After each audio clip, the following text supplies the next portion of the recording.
Nous saluons tous les enfants de Dieu partout dans le monde, tous ceux qui ont part à la persécution en Christ Jésus, tous ceux qui ont reçu le Saint-Esprit en partage, leur Seigneur et le nôtre. Nous sommes encore dans une grande joie aujourd'hui de pouvoir nous réunir tout autour de la parole de notre Seigneur Jésus-Christ, l'unique et le seul vrai Dieu, afin de pouvoir entamer un nouveau thème que nous avons intitulé les désordres. Je répète, le thème s'intitule les désordres. Donc, quand on parle des désordres, on parle des désordres notamment qui peuvent se dérouler au sein des assemblées, dites chrétiennes ou bien dites saintes. Assemblée des saints. Quand on parle des assemblées des saints, c'est simplement là où les saints sont réunis. Donc, on va essayer de parler des désordres. Donc, sans plus tarder, j'invite chacun d'entre nous à prendre nos Bibles et nous allons débuter notre enseignement. Allons dans le livre de 2 Thessaloniciens. 2 Thessaloniciens. On va prendre plusieurs types de désordres qui peuvent exister au milieu des enfants de Dieu. Et toutes ces choses-là sont à censurer avec la plus grande énergie et la plus grande sévérité. Parce que Dieu nous appelle premièrement à la sainteté. La sainteté, c'est le fait d'avoir reçu le Saint-Esprit, d'être mis à part, mais notre attitude aussi doit être sainte et pieuse. Parce que la piété, c'est l'observation aussi des règles que le Seigneur nous a laissées pour que l'édification puisse se faire dans les meilleures conditions. Et pour que Dieu soit glorifié dans le culte que nous sommes en train de lui rendre. C'est très important. C'est-à-dire on ne rend pas un culte à Dieu comme on veut. Vous comprenez? Parce que sinon, ce n'est plus l'ordre, mais c'est le désordre. Parce que lorsque l'ordre ne règne plus, c'est les pensées humaines, la philosophie des hommes qui commencent à régner. Et dès lors où c'est la philosophie des hommes qui commence à régner, il faut comprendre que Dieu n'est pas glorifié. Vous comprenez? Dieu n'est pas glorifié parce que tout ce qui doit se faire, n'oublions pas, tout ce qui se fait doit se faire sur base de la parole. Donc, même lorsque nous nous édifions, même lorsque nous chantons, tout ce que nous faisons, mais alors tout doit se faire sur le modèle de la parole. De peur que nous rendions un culte des hommes. Or, ce que nous craignons, c'est de rendre un culte selon les hommes. Parce que dès lors où maintenant, c'est les pensées des hommes qui dominent, c'est comme si nous chassons la présence de Dieu. Or, le culte, voilà pourquoi la Bible nous dit, car les vrais circoncis, ce sont nous, c'est nous qui rendons notre culte à Dieu par l'Esprit de Dieu. Quand on dit l'Esprit de Dieu, oui, c'est parce qu'on a le Saint-Esprit, mais l'Esprit a déjà posé, en fait, un fondement, ou bien un ordre dans lequel tout enfant de Dieu, je répète, tout enfant de Dieu, doit s'efforcer à marcher. Vous comprenez? Même si cela déplaît à sa volonté, mais il doit maintenant s'efforcer. C'est-à-dire, s'il prétend aimer Dieu, il doit s'efforcer à marcher selon la volonté de Dieu. C'est ça, aimer Dieu. Si vous m'aimez, gardez mes commandements. Vous comprenez? Ça veut dire personne ne peut ajouter sa pensée, sa philosophie, parce que ça devient maintenant un désordre. Déjà, le premier des désordres, c'est ça. Ça veut dire que dès lors où on ramène la philosophie, la pensée humaine, ce n'est plus la pensée de Dieu. Est-ce que vous comprenez?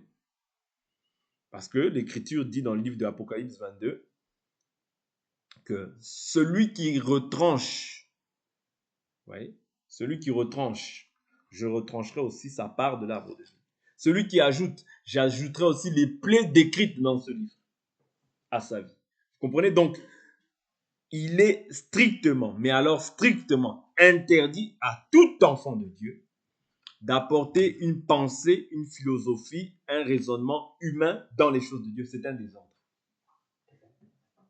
Et l'Écriture vient surenchérir dans le livre de Ésaïe 55 en disant « Mes pensées ne sont pas vos pensées, mes voix ne sont pas vos voix. » Vous comprenez? C'est-à-dire qu'aucune personne aussi grand qu'il soit, aussi titré qu'il soit, bien sûr, par les hommes, hein, ok, aussi titré qu'il soit, ne peut apporter un autre fondement à celui qui a été posé, ne peut ramener sa pensée dans les choses de Dieu. C'est un désordre.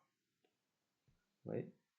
C'est un désordre et c'est un feu étranger. C'est une pensée humaine, donc nul n'est question pour nous de pouvoir suivre une pensée humaine. Ésaïe 55, verset 8, mes pensées ne sont pas vos pensées, vos voix ne sont pas mes voix. Ok? Donc c'est très important.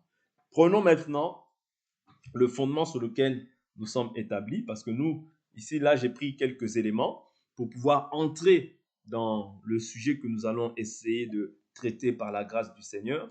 Prenons maintenant le livre de 2 Thessaloniciens, chapitre 3. Ici, on va voir un cas ou un type de désordre. Vous voyez, parmi les désordres qui peut aussi y avoir. Donc, 2 Thessaloniciens, chapitre 3. 2 Thessaloniciens, chapitre 3. 2 Thessaloniciens, chapitre 3, je prends à partir du verset... je prends à partir du verset 4. Nous avons à votre égard cette confiance dans le Seigneur, que vous faites et que vous ferez ce que nous recommandons. Que le Seigneur dirige vos cœurs vers l'amour de Dieu et la patience du Christ. Nous vous recommandons, frères, au nom de notre Seigneur Jésus-Christ, de vous éloigner de tout frère qui vit dans le désordre. Oui, je reprends. Nous vous recommandons, frères, au nom de notre Seigneur Jésus-Christ, de vous éloigner de tout frère qui vit dans le désordre et non selon la tradition que vous avez reçue de nous. Ok?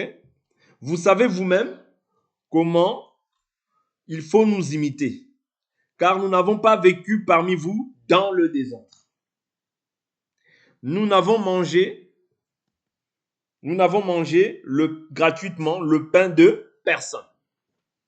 Mais dans le labeur et dans la peine, nous avons travaillé nuit et jour pour n'être à charge à aucun de vous. Ce n'est pas que nous n'en ayons le droit, mais nous avons voulu vous donner en nous-mêmes un modèle à imiter. Car lorsque nous étions chez vous, nous vous recommandions ceci. Si quelqu'un ne veut pas travailler, qu'il ne mange pas non plus. Or, nous apprenons que certains d'entre vous vivent dans le désordre, qu'au lieu d'agir, ils s'agitent. Nous invitons ces gens-là et nous les exhortons par le Seigneur Jésus-Christ à travailler paisiblement et à manger leur propre pain. Pour vous, frères, ne vous lassez pas de faire le bien. Si quelqu'un n'obéit pas à ce que nous disons dans cette lettre, prenez note de lui et n'ayez avec lui aucune relation, afin qu'il en ait honte. Ne le considérez pas comme un ennemi, mais avertissez-le comme un frère. Amen. Donc ici, on voit un premier exemple en fait de désordre. C'est-à-dire ici, il mentionne quoi? Le fait qu'une personne ne veut pas travailler. C'est différent. La Bible ne dit pas si quelqu'un ne travaille pas. La Bible dit si quelqu'un ne veut pas travailler. Ok? Parce qu'il y a une différence. Parce qu'il y a des gens qui ont la possibilité, il y a des gens qui ont la bonne volonté. C'est-à-dire, ils ont le désir de vouloir travailler, mais ils ne peuvent pas. Peut-être il y a des gens qui n'ont pas de papier. Peut-être il y a des gens qui sont dans des situations irrégulières qui ne leur permettent pas d'avoir un travail. Ça, c'est différent. Ici, il est écrit, si quelqu'un ne veut pas travailler, c'est-à-dire toi, tu as la capacité, la possibilité de pouvoir travailler, mais, par exemple, tu demandes simplement au frère, vous voyez, qu'il puisse t'assister. Oh, frère, tu peux me donner à manger? Oh, moi, là, je ne travaille pas. Mais pourquoi tu ne travailles pas? Tu as un diplôme. Tu as toutes tes capacités. Tu as toutes les facultés en main. Vous voyez, tu as toutes les cartes en main, du moins, pour pouvoir aller travailler. Mais néanmoins, tu ne veux pas. Vous voyez, tu trouves un travail, le lendemain, tu es viré. Oh non, je me suis réveillé trop tard. Oh non, voilà. Toujours, tu trouves des excuses pour ne pas aller travailler. Ça, la Bible appelle ça un désordre. Vous voyez? Et si ce frère-là, ou si cette sœur-là, ouais, ne veut pas travailler, la Bible nous dit qu'il ne mange pas non plus. Vous comprenez? Parce que c'est un désordre. Manger sur le dos des autres, alors que le Seigneur nous recommande d'aller travailler. Ouais. C'est une recommandation. Tu ne peux pas, en tant que chrétien, chercher à vivre sur le dos des autres. Non. Tu ne peux pas, en tant que chrétien, chercher à être une charge, ouais, pour les autres. Parce que même les apôtres qui en avaient le droit ne se sont pas donné ce privilège-là de pouvoir être à la charge des gens de Thessalonique. C'est-à-dire que la chose qu'ils ont faite, c'est travailler pour montrer, pour être un modèle au milieu des saints. C'est-à-dire parmi les saints, être un modèle. Afin que personne ne se dise, afin que personne ne puisse jouir de ce privilège-là. D'autant plus même que pour certains, ils ne sont pas appelés en fait à la fonction de pouvoir encadrer en fait les saints. Vous comprenez? Paul dit non pas que nous n'ayons pas le droit, c'est-à-dire qu'ils avaient le droit de pouvoir percevoir un salaire. Ouais, ils avaient le droit de pouvoir percevoir un salaire. Mais néanmoins, pour pouvoir être un exemple, qu'est-ce qu'il dit? Il dit quoi? Il dit nous n'avons mangé gratuitement le pain de personne, mais dans le labeur et dans la peine, nous avons travaillé nuit et jour pour n'être à charge à aucun de vous. Vous voyez, parce que quand quelqu'un ne travaille pas, il devient une charge pour les gens. Ouais, il devient une charge pour les gens. Or, si quelqu'un ne veut pas travailler, ouais, qu'il ne mange pas non plus. Ça, c'est la Bible. Ok? Et ça, si on laisse en fait une personne ainsi, on laisse une personne qui ne veut pas travailler, mais on le laisse comme ça va donner en fait aussi une mauvaise image aux autres. Ouais, c'est-à-dire ceux qui viendront par la suite vont se dire, bon, ben, je peux vivre aussi sur le dos des autres. Or, ce n'est pas cela que le Seigneur attend de nous. Parce qu'il y a plus de bonheur à donner qu'à recevoir. Vous comprenez? Ça veut dire que quand tu vis au crochet des autres, tu deviens maintenant une charge pour les autres. Et Dieu ne nous appelle pas à ça. Vous voyez? Car chacun doit manger son propre pain. Ok? Donc, il nous dit quoi? Il nous dit, or nous apprenons que certains d'entre vous vivent dans le désordre, qu'au lieu d'agir, ils s'agitent. Ça, je suis au verset 11. Vous voyez? Au verset 11. Nous invitons ces gens-là et nous les exhortons par le Seigneur Jésus-Christ à travailler paisiblement et à manger leur propre pain. Vous voyez? Mais pour nous, nous devons toujours faire le bien. Si nous avons la possibilité de faire le bien, nous faisons le bien. Mais si nous nous rendons compte qu'après plusieurs exhortations, parce qu'il y a une manière aussi dont on doit reprendre les frères. Si ton frère a péché contre toi, Matthieu chapitre 18, va reprendre le seul à seul. Je vois par exemple que le frère ne travaille pas et qu'il a la possibilité de travailler, qu'il a toutes les possibilités pour pouvoir aller travailler. Il ne veut pas. La procédure ne doit pas être bafouée pour autant. C'est-à-dire, je vais le voir dans un esprit de douceur. Ouais. Je vais le voir, mon frère, mais pourquoi est-ce que tu ne travailles pas? Oh non, voilà, je n'ai pas envie. Non, mon frère, tu lui ramènes l'écriture, tu lui présentes l'écriture. Si il s'humilie, tu as gagné ton frère. Mais s'il ne s'humilie pas, tu appelles un deuxième frère. Tu appelles une deuxième personne. Ouais. S'il ne s'humilie pas, tu le dis à l'église. S'il n'écoute pas l'église, considère-le comme un païen. C'est-à-dire, n'ayez plus de relation avec lui. Vous comprenez? C'est-à-dire que même dans cette procédure-là, on ne doit pas ignorer Matthieu 18. Vous comprenez? On ne doit pas ignorer Matthieu 18 parce que Matthieu 18, c'est un socle aussi. Vous voyez? Parce que si on ignore aussi ça, c'est un désordre que nous sommes en train de commettre. C'est-à-dire qu'on ne respecte pas la doctrine telle qu'elle a été posée.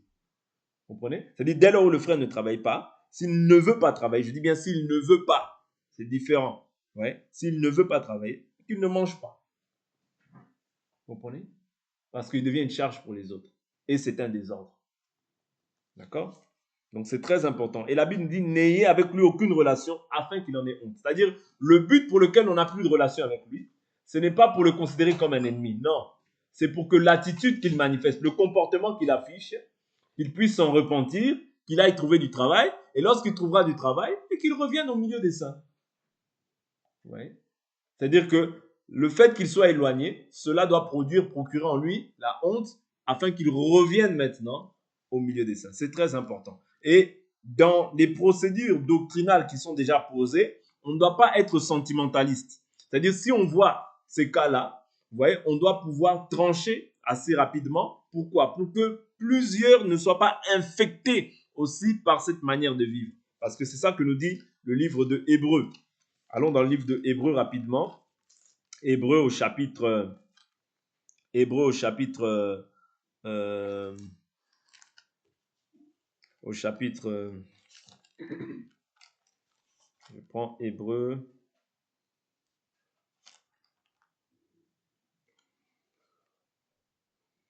Hébreux, je prends le chapitre, je crois que c'est chapitre 12, hein, si je ne m'abuse. Je crois que c'est chapitre 12, où il dit, voilà, chapitre 12, verset 16. Veillez à ce que personne ne soit débauché ni profanateur. Non, verset 15. Chapitre 12, verset 15.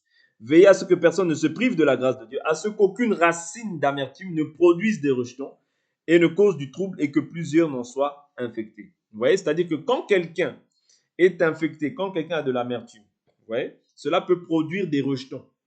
Des rejetons, ça veut dire, cela peut produire, c'est-à-dire faire que d'autres personnes aussi soient touchées par l'amertume qu'il a. Vous voyez, peut-être qu'il manque de travail et ça peut créer de l'amertume. Ça peut faire en sorte qu'il soit amer dans son comportement et manifester maintenant un caractère qui est mauvais. Et cela peut maintenant influencer aussi le reste aussi qui sont au milieu de nous. Vous voyez, et par la suite, plusieurs vont être infectés. Vous voyez, ça va créer du trouble et plusieurs vont être infectés par le comportement d'une personne. Voilà pourquoi quand il y a des comportements qui ne sont pas conformes à la parole, il faut pouvoir trancher assez rapidement. Ouais, pouvoir prendre en fait les règles qui ont déjà été posées pour pouvoir maintenant les mettre en pratique par rapport au cas que nous sommes en train de pouvoir traverser. Pourquoi? Parce que quand on laisse un désordre, ça va créer plusieurs désordres par la suite. Mais lorsqu'on traite le problème à la racine, directement en fait le problème il va s'estomper. Est-ce que vous comprenez? Ça, c'est dans tous les, quasiment dans tous les cas de figure de la vie que vous rencontrerez. Il faut savoir que quand il y a un problème, il faut le traiter directement à la racine. Parce que si tu ne le traites pas, ça risque de s'envenimer, n'est-ce pas?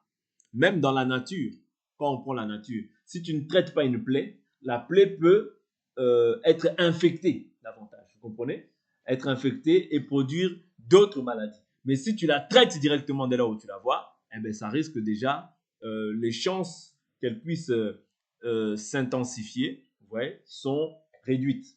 Vous comprenez? Donc, d'où il est très important de pratiquer la règle afin que Dieu soit glorifié. Vous voyez? Parce que Dieu n'est pas un Dieu de désordre, mais de paix. Ok? Allons rapidement encore prendre une autre écriture. 1 Corinthiens chapitre 14. 1 Corinthiens chapitre 14. Tout ça, ce sont des règles que Dieu nous donne pour que nous puissions vivre la doctrine dans la paix. Ouais, vivre dans le Seigneur dans la paix. C'est-à-dire qu'il y ait vraiment l'ordre établi par le Seigneur. Ouais, parce que même quand on dit Paul, même quand on dit Jacques, en réalité, c'est le Seigneur qui les a utilisés pour pouvoir poser en fait une doctrine pour que l'Église sache comment marcher. Okay? Je prends une écriture. Il y aura plusieurs éléments qu'on va prendre, donc on ne va pas s'arrêter sur un seul élément. Il y aura plusieurs éléments, plusieurs points de désordre qu'on va prendre et qu'on va partager pour que nous comprenions en fait la marche de l'Église. Je prends 1 Corinthiens chapitre 14. Prenons à partir du verset 1. Prenons à partir du verset 1. Recherchez l'amour, aspirez aussi aux dons spirituels, mais surtout à celui de prophétie. En effet, celui qui parle en langue ne parle pas aux hommes, mais à Dieu, car personne ne le comprend, et c'est en esprit qu'il dit des mystères. Celui qui prophétise, au contraire, parle aux hommes, les édifie, les exhorte, les console. Celui qui parle en langue s'édifie lui-même. Celui qui prophétise édifie l'Église. Ici, qu'est-ce qu'il est en train de faire? Il est en train d'établir un ordre. Or, quand l'ordre n'est pas respecté, ça devient un désordre. Est-ce que vous êtes d'accord avec moi? C'est-à-dire qu'il y a un ordre établi. C'est-à-dire qu'il dit, celui qui prophétise, qu'est-ce qu'il fait? Il édifie, il exhorte, il console. C'est-à-dire que si la prophétie ne nous apporte pas ces trois choses, vous voyez, ça devient maintenant la philosophie humaine. Ça devient les pensées des hommes. Oui. La prophétie, elle a pour but d'édifier, d'exhorter, de consoler. Ok? Celui qui parle en langue ne parle pas aux hommes, mais à Dieu. Personne ne le comprend. C'est en esprit qu'il dit des mystères. C'est en ça qu'on parle de la prière en esprit. Prier en esprit. Celui qui parle en langue s'édifie lui-même. Celui qui prophétise édifie l'Église. C'est-à-dire, prière en esprit ou bien le parler en langue, c'est la même chose. Ok? C'est la même chose. C'est juste là, le terme qui change. Mais prière en esprit ou bien parler en langue, c'est la même chose.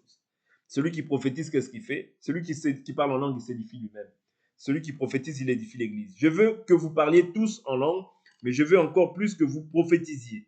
Celui qui prophétise est plus grand que celui qui parle en langue, à moins que ce dernier n'interprète pour que l'Église en reçoive l'édification. C'est-à-dire que quand on parle avec intelligence, ou bien quand il y a la prophétie, ouais, lorsque maintenant le langage devient audible, compréhensible aux hommes, ça devient ce qu'on appelle une prophétie. Ouais, parce que quand le parler en langue est interprété, ça devient une prophétie pour l'Église parce qu'elle vient édifier, exhorter et consoler. C'est-à-dire les hommes comprennent. Oui, ça édifie les hommes. OK? Et maintenant, frère, de quelle utilité vous serais-je si je venais à vous en parlant en langue au lieu de vous apporter une parole de révélation, de connaissance, de prophétie ou d'enseignement? Okay? C'est-à-dire, dans l'Église, en réalité, c'est ces choses-là qu'on doit faire. Bien que je peux parler en langue, mais néanmoins, je dois chercher aussi à édifier. Parce que si tu parles en langue, ou bien tu pries en esprit du début jusqu'à la fin du culte, moi, je ne serai pas édifié. Il est vrai, toi, tu rends pour toi d'excellentes actions de grâce, mais l'autre n'est pas édifié. Or, dans l'Église, on cherche à édifier les uns et les autres, parce que tout le monde veut être bâti. Parce que lorsque nous enseignons, nous apportons en fait une pierre à l'édifice pour que je sois encore édifié par ton exhortation ou par ton enseignement. OK? Donc, verset 7, il dit, si des objets inanimés qui rendent un son comme la flûte ou la harpe ne rendent pas des sons distincts, comment reconnaîtra-t-on ce que joue la flûte ou la harpe? Ici, en fait, nous allons voir en fait la manière dont il établit le parler en langue, vous voyez, prière en esprit. Ok? Prière en esprit. C'est-à-dire, il est en train d'établir comment est-ce que nous pouvons prier en esprit ou bien parler en langue, chanter en langue, vous voyez? Il est en train d'établir tout ça. C'est-à-dire que quand on fait autrement, ça devient un désordre. Ok? Ça devient un désordre. C'est très important. Donc, je prends le verset 8. Et si la trompette rend un son incertain, qui se préparera au combat? De même, vous, si par la langue vous ne donnez pas une parole significative, comment saura-t-on ce que vous dites? Car vous parlerez en l'air. Verset 10. Quelque nombreuses que soient dans le monde les diverses sortes de langages, aucun n'est inarticulé. Si donc je connais pas le sens d'un langage, je serai un barbare pour celui qui le parle, et celui qui le parle sera un barbare pour moi. Okay? De même, vous, puisque vous aspirez aux dons spirituels, que ce soit pour l'édification de l'Église, que vous cherchiez à les avoir en abondance, c'est pourquoi que celui qui parle en langue prie afin de pouvoir interpréter. Vous comprenez? Celui qui parle en langue doit faire quoi? Doit prier afin de pouvoir interpréter. OK? Car si je prie en langue, mon esprit est en prière, mais mon intelligence demeure stérile.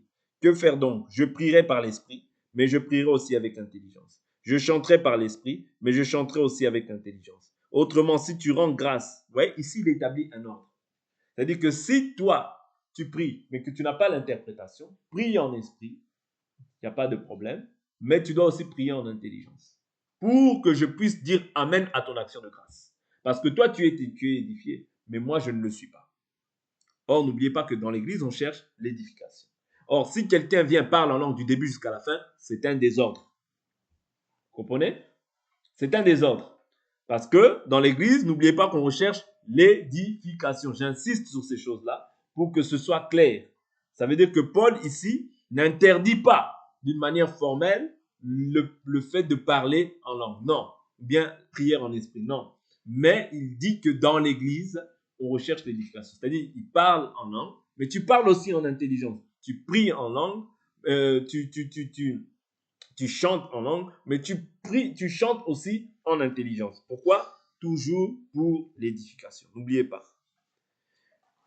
Que faire donc? Je prierai, verset 15. Que faire donc? Je prierai par l'esprit, mais je prierai aussi avec l'intelligence. Je chanterai par l'esprit, je chanterai aussi avec l'intelligence. Autrement, si tu rends grâce par l'esprit, Comment celui qui est assis parmi les simples auditeurs répondra-t-il Amen à ton action de grâce? Puisqu'il ne sait pas ce que tu dis. Tu rends, il est vrai, d'excellentes actions de grâce, mais l'autre n'est pas édifié. Je rends grâce à Dieu de ce que je parle en langue plus que vous tous. Mais dans l'église, je préfère dire 5 paroles avec mon intelligence afin d'instruire. Vous comprenez? C'est-à-dire, le but, c'est d'instruire. Et les autres, plutôt que 10 000 paroles en langue. Frères, ne soyez pas des enfants au point de vue du jugement, mais pour le mal, soyez de petits enfants. Et pour le jugement, soyez des hommes faits. Vous comprenez? Donc ici, il établit en fait l'ordre en fait qu'on doit poser au sein de l'Église quant à ce qui concerne le parler en langue. Tu ne peux pas venir, tu vas commencer, tu parles en langue, tu parles en langue, tu pries en langue, tu pries en langue, tu pries en langue jusqu'à la fin. Non. Dans l'Église, n'oubliez pas qu'on cherche l'édification. Ici aussi, j'insiste, il n'interdit pas le fait de parler en langue. Mais il dit qu'en fait, au point de vue, parce que la Bible nous dit que l'esprit du prophète est soumis au prophète. C'est-à-dire que quand tu parles en langue, tu ne perds pas tes capacités. Non. Tu ne perds pas en fait tes capacités intellectuelles. Vous comprenez? C'est-à-dire que ton intelligence est toujours en toi. Bien que l'intelligence demeure stérile, mais l'intelligence est toujours là. Mais elle demeure stérile par rapport à l'édification personnelle que tu es en train de faire vis-à-vis du parler en langue. C'est-à-dire que quand tu intercèdes en langue, ton intelligence demeure stérile. Mais tu ne perds pas en fait tes capacités intellectuelles pour autant. Vous comprenez? Donc ici, il établit un ordre. Pourquoi? Pour que nous n'ayons pas au-delà des Écritures et que chacun fasse en fait selon sa volonté. Non. Oui, verset 21, il dit, il est écrit dans la loi, c'est par des hommes d'une autre langue et par des lèvres d'étrangers que je parlerai à ce peuple. Et ils ne m'écouteront pas même ainsi, dit le Seigneur. Par conséquent, verset 22, les langues sont un signe non pour les croyants. Les langues. Ici, il parle des langues. Oui, des langues au pluriel. Les langues, c'est-à-dire, quand on parle des langues, on voit en fait la diversité des langues. Ok? Les langues sont un signe non pour les croyants, mais pour les non-croyants. La prophétie, au contraire, est un signe non pour les non-croyants, mais pour les croyants. C'est-à-dire la prophétie, c'est un signe non pour les non-croyants, mais pour les croyants. Si donc, parce que la prophétie, n'oubliez pas, elle vient édifier, exhorter, consoler. Si donc l'Église entière se rassemble, que tous parlent en langue, et qu'ils surviennent de simples auditeurs ou des non-croyants. Donc ici, il parle de la prière en esprit. Ok? Ne diront-ils pas que vous êtes fous? Ouais. Pourquoi? Parce que pour eux, vous êtes des barbares. Si vous parlez tous en langue, pour eux, vous êtes des barbares. Ils ne comprennent rien. Ok? Mais si tous prophétisent et qu'il survienne quelques non-croyants ou un simple auditeur, ouais, quelques non-croyants ou un simple auditeur. C'est-à-dire, il y a des gens qui peuvent venir comme ça, ce sont des simples auditeurs qui sont venus aujourd'hui, mais qui ne sont pas des personnes qui sont assidues, ouais, dans la marche. Un simple auditeur, il est convaincu par tous, il est jugé par tous. Ouais. Les secrets de son cœur sont dévoilés. Alors, tombant sur la face, il adorera Dieu et publiera que Dieu est réellement au milieu de vous. Ici, il prend un exemple, en fait, en disant que si un non-croyant, par exemple, ou quelqu'un comme ça, il vient au milieu de vous, maintenant que vous lui dites, par exemple, j'ai vu hier, tu étais Dieu me montre que, voilà, toi, tu vas être ça. Dieu me montre que, voilà, il va t'arriver telle ou telle chose. Dieu me montre que tu as fait telle chose. C'est-à-dire, les secrets de son cœur sont révélés. Dieu me montre que tu as un chagrin. Vous voyez, que tu t'es disputé avec ta femme pour telle ou telle chose. Vous voyez, c'est-à-dire qu'à ce moment-là, il peut dire, waouh, c'est vrai. Ce que tu dis, c'est vrai. Il dira, non, non, non, Dieu est vraiment là au milieu de vous. Vous comprenez? Est-ce que vous comprenez? Parce que c'est un simple auditeur. Et par rapport à cet acte-là, il peut même donner sa vie au Seigneur. Vous comprenez? Par rapport à cet acte-là, il peut dire non, Dieu est réellement au milieu de vous. Vous comprenez? Donc c'est simple, c'est important d'aspirer aussi à la prophétie. C'est très important. Ok? C'est-à-dire, il publiera, il dira au monde que non, non, non, eux là-bas, ils ont Dieu. Parce que moi, j'ai dit, j'ai eu ça, j'ai vu telle ou telle action et ils m'ont révélé les choses telles qu'elles sont. Maintenant, au-delà de ça, ici, il met un ordre quant à ce qui concerne le parler en langue. Mais maintenant, au-delà de ça, 1 Corinthiens 14, verset 26. Ce que tout croyant doit observer, en fait, pour la marche, pour sa marche en Christ Jésus. C'est 1 Corinthiens 14, 26. Il dit, que faire donc, frères, lorsque vous vous assemblez? Chacun a-t-il un cantique? Je vous ai toujours dit, si quelqu'un veut chanter, il est libre de chanter. Oui. Chacun a-t-il un cantique? Si quelqu'un veut prier, il est libre aussi de prier, selon son cœur. Un cantique, c'est un chant à la gloire de Dieu. Ok? Une instruction. Oui. Une instruction. Quand on parle de l'instruction, on parle de l'enseignement. Oui. Parce que l'enseignement, c'est apporter une connaissance. Oui. Instruire, c'est par l'enseignement qu'on instruit. Or, la Bible nous dit, il a donné les uns comme apôtres, pasteurs, docteurs, évangélistes, prophètes, pour le perfectionnement des saints, cela en vue de l'œuvre du ministère et de l'édification du corps de Christ. Ça veut dire qu'aujourd'hui, Dieu, ok, comme nous dit Pierre dans le livre de 2 Corinthiens 5, comme si Dieu parlait au travers de nous. C'est-à-dire Dieu aujourd'hui parle au travers du ministère pour édifier son Église, pour que son Église soit bâtie, soit construite selon la volonté de Dieu. Okay? Donc, quant à ce qui concerne l'instruction, on voit aussi ici ceux qui sont appelés à l'enseignement. Une révélation, ouais, parce que nous avons vu 4 manières de parler selon 1 Corinthiens chapitre 14 verset 6. Il nous dit de quelle utilité vous serais-je si je venais à vous en vous apportant une parole de connaissance, en parlant en langue, sans vous apporter une parole de révélation, de connaissance, de prophétie ou d'enseignement, autrement dit aussi de doctrine. Ouais. Donc ici, on voit que la révélation, elle est aussi importante dans l'Église. Une langue, ouais, quelqu'un peut avoir une langue, ouais. Une interprétation, ok, que tout se fasse pour l'édification, ok, que tout se fasse pour l'édification. Parce qu'il y a le don aussi de diversité des langues. La diversité des langues. Ça, c'est dans 1 Corinthiens chapitre 12. Vous voyez? La diversité, les diverses sortes de langues. Vous voyez? Il y a diverses sortes de langues et qu'on peut aussi interpréter. Ok? Mais tout ça, c'est pour l'édification. L'édification, je vous ai dit quoi? Édifier veut dire bâtir, construire. C'est-à-dire que qu'est-ce qu'on bâtit aujourd'hui? On bâtit sur chacun d'entre nous. Parce que Jésus a dit, et toi tu es pierre, et sur cette pierre, je bâtirai mon église. Les portes du séjour des morts n'y prévaudront point. Et Pierre viendra dire par la suite, et vous, pierre vivante, édifiez-vous. Vous voyez? Édifiez-vous. Formez une maison spirituelle. Vous comprenez? C'est-à-dire que lorsque nous nous assemblons, nous formons une maison spirituelle en vue d'offrir des victimes spirituelles agréables à Dieu par Jésus-Christ. C'est-à-dire que quand nous nous réunissons, nous devons chercher toujours ce qui contribue à l'édification, à la croissance des enfants de Dieu. Maintenant, il dit quoi? Là, il établit encore un ordre et on va s'arrêter au verset 40.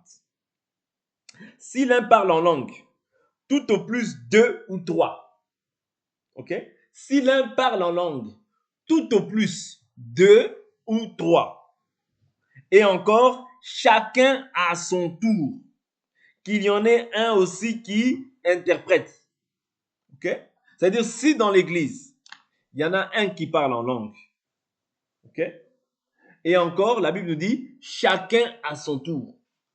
C'est-à-dire, on ne peut pas avoir une assemblée où tout le monde parle en langue. Non. Parce que la Bible dit chacun à son tour. C'est-à-dire que quand tu vas parler à haute voix, okay, cela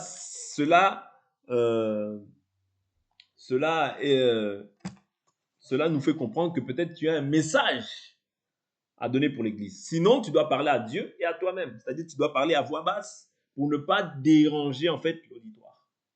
Tu peux parler en langue, mais dans l'Église, tu dois apporter une édification. Or, si dans l'Église, maintenant, tu parles en langue, tu dois parler de manière à ne pas déranger en fait tous ceux qui sont au milieu de nous. Voilà pourquoi il dit, et encore, chacun à son tour. Ouais. C'est-à-dire, ça, c'est un ordre qu'il établit. C'est un ordre, ce n'est pas quelque chose à négocier. Les ordres, on ne les négocie pas.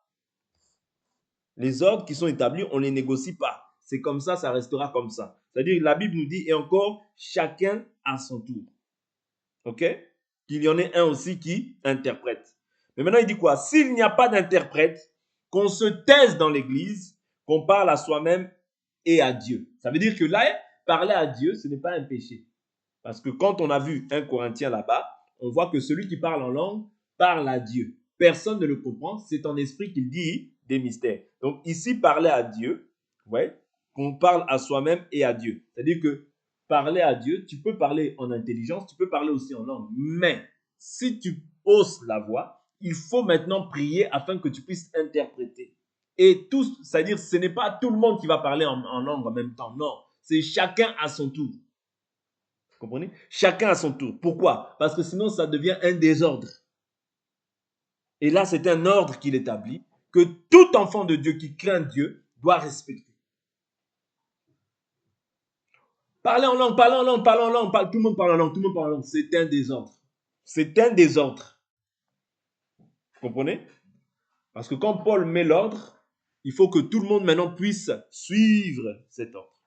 OK? Je continue. S'il n'y a pas d'interprète, qu'on se taise dans l'église, qu'on parle à soi-même et à Dieu. Ça veut dire que tu dois parler maintenant de manière à ne pas déranger les enfants de Dieu qui sont tout autour, qui sont là parce qu'eux, ils cherchent toujours l'édification. Pour les prophètes, verset 29, que 2 ou 3 parlent et que les autres jugent. C'est-à-dire quand quelqu'un parle, prêche, exhorte, on doit juger. Ouais. Vous voyez? On doit juger. C'est-à-dire, quand on parle de prophète, ne vois pas simplement le prophète, que ce soit même le docteur, le pasteur, l'apôtre, l'évangéliste qui parle, vous voyez? On doit juger. Parce que enseigner, c'est aussi prophétiser. Est-ce que vous comprenez? Est-ce que vous comprenez? Parce que la prophétie, n'oubliez pas qu'elle vient pour édifier, exhorter, consoler. Ça veut dire dans l'exhortation, ouais, il peut aussi y avoir des fois l'enseignement. Vous comprenez? Voilà pourquoi quand on dit les prophètes ici, ouais, même, c'est-à-dire les 5 grâces ministérielles aussi, c'est-à-dire que quand ils parlent, nous devons juger. Juger n'est pas un péché, parce que la Bible nous dit dans le livre de 1 Thessaloniciens chapitre 5, examinez toutes choses, retenez ce qui est bon.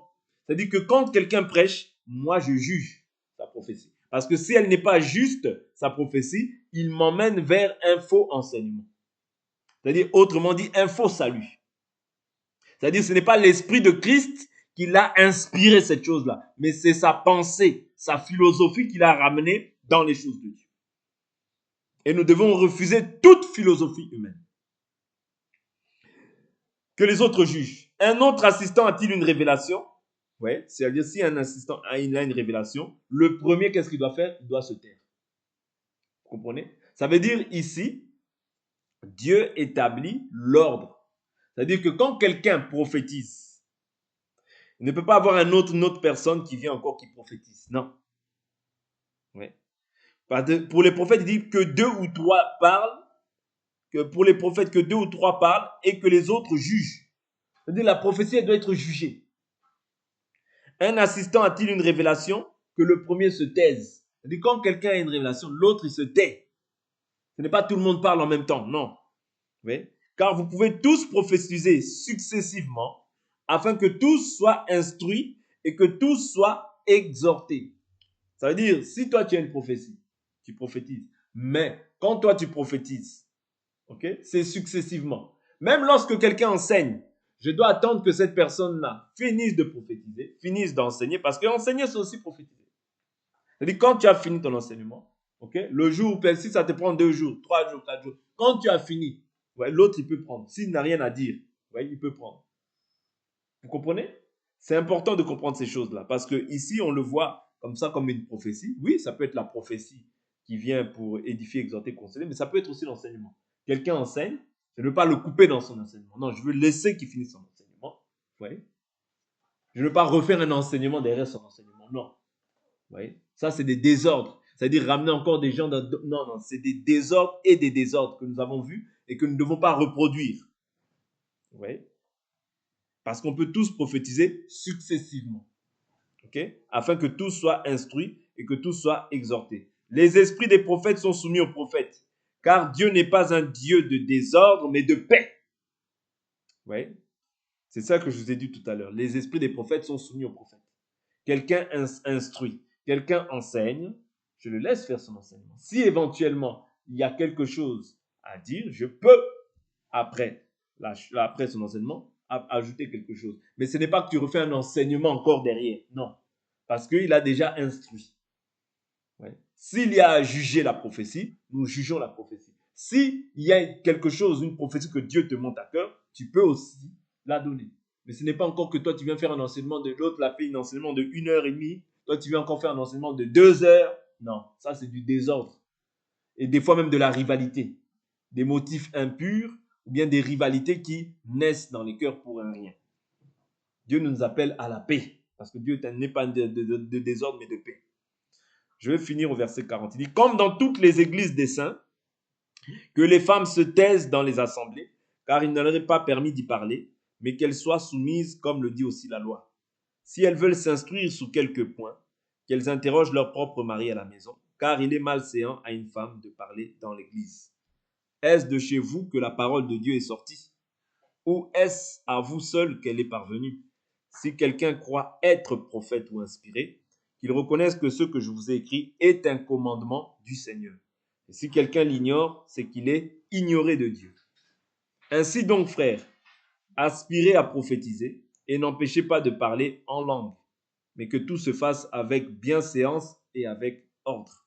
Vous voyez? C'est-à-dire ce que Dieu demande, c'est la bienséance et l'ordre. Ok? Ici, il mentionne que les femmes doivent se taire au milieu des saints. C'est-à-dire que ici, quand on parle de se taire, c'est par rapport à l'instruction. C'est-à-dire la femme ne peut pas commencer à intervenir. Non. C'est-à-dire pour l'instruction, la femme ne peut pas enseigner, ça nous le savons. C'est-à-dire qu'elle doit se taire dans l'assemblée, ouais, et écouter. Si éventuellement elle a des questions à poser, elle doit le poser à son mari à la maison. Vous comprenez? C'est très important. Et la Bible nous dit, parce qu'il y a des gens toujours qui se bornent à pouvoir contester en fait ce que le Seigneur a dit, il dit, est-ce de chez vous qu'est parvenue la parole de Dieu? C'est-à-dire la parole n'est pas parvenue premièrement aux femmes, ouais, elle est parvenue aux hommes. C'est le choix de Dieu, c'est le commandement de Dieu. C'est-à-dire toute personne qui craint Dieu doit s'efforcer à marcher en fait selon les règles qui ont été déjà posées. Or, si quelqu'un, par exemple, quand on voit par exemple une femme qui enseigne, on comprend qu'il ne peut pas y avoir l'ordre. Il ne peut pas y avoir Dieu. Pourquoi? Parce que les fondements ne sont pas respectés. C'est-à-dire la femme ne peut pas enseigner au sein de l'Église. La femme ne peut pas être pasteur. La femme ne peut pas être prophète. La femme ne peut pas être évangéliste. La femme ne peut pas être apôtre ni docteur. Vous voyez, quand nous voyons ça, on comprend que ce sont les églises des hommes et non pas l'église de Dieu. Parce que la Bible ne permet pas à la femme d'enseigner. Vous voyez, dans les églises des saints. Okay? L'église des saints, c'est simplement les églises là où tous ceux qui ont cru en Jésus, parce que être saint, c'est recevoir l'Esprit. Quand tu as reçu l'Esprit, tu es saint, tu es donc mis à part, et c'est ça qu'on appelle l'église des saints. Vous voyez, ce n'est pas une dénomination, vous voyez, comme on peut le voir de nos jours. Ok? La Bible nous dit, si quelqu'un croit être prophète ou inspiré, c'est-à-dire il y a des gens qui vont dire non, ça c'était pour les gens de Corinthe. Paul était macho. Vous comprenez? Ouais, qui reconnaissent que ce que je vous écris est un commandement du Seigneur. Ce qu'il a écrit, c'est un commandement. Les commandements, on ne négocie pas. Quand Dieu a posé des commandements, toi, tu ne peux pas venir renverser. Non, tu n'as aucune autorité pour pouvoir renverser ce qui a été déjà posé. Et si tu ignores ça, ça veut dire que tu es ignoré de Dieu. Vaut mieux être ignoré d'un homme que ignoré de Dieu. Ok? Et la Bible nous dit, aspirez à prophétiser et n'empêchez pas de parler en langue. Parce que celui qui prophétise est plus grand que celui qui parle en langue. Parce que quand tu prophétises, tu édifies l'église. Ok? Mais tout doit se faire avec bienséance et avec ordre. C'est très important. Quand il n'y a pas l'ordre, tu vas voir tout le monde veut enseigner. Quand il n'y a pas l'ordre, tu vas voir même quelqu'un, l'autre il finit d'enseigner, et comme il y a écrit qu'on peut tous enseigner successivement, vous voyez, l'autre va repartir sur un enseignement. Non, ça c'est un désordre. Parce que tu dois attendre que la personne ait fini son enseignement. Si même son enseignement il prend 2, 3 jours, même une semaine, même 2 semaines, attends. Si tu as quelque chose à dire, tu peux toujours le compléter. Mais ce n'est pas que repartir sur un autre enseignement. Non, ça c'est un désordre. C'est un désordre absolu. Et quand on voit ces choses-là, vous voyez, ça va produire des rejetons. C'est-à-dire que les personnes aussi qui viendront par la suite seront animées de cet esprit-là. C'est pour ça que je vous ai pris Hébreux 12. OK? Donc pour aujourd'hui, on va s'arrêter là et nous allons prier que Dieu nous fasse grâce et qu'il vous bénisse, vous qui avez pris votre temps pour pouvoir suivre cet audio.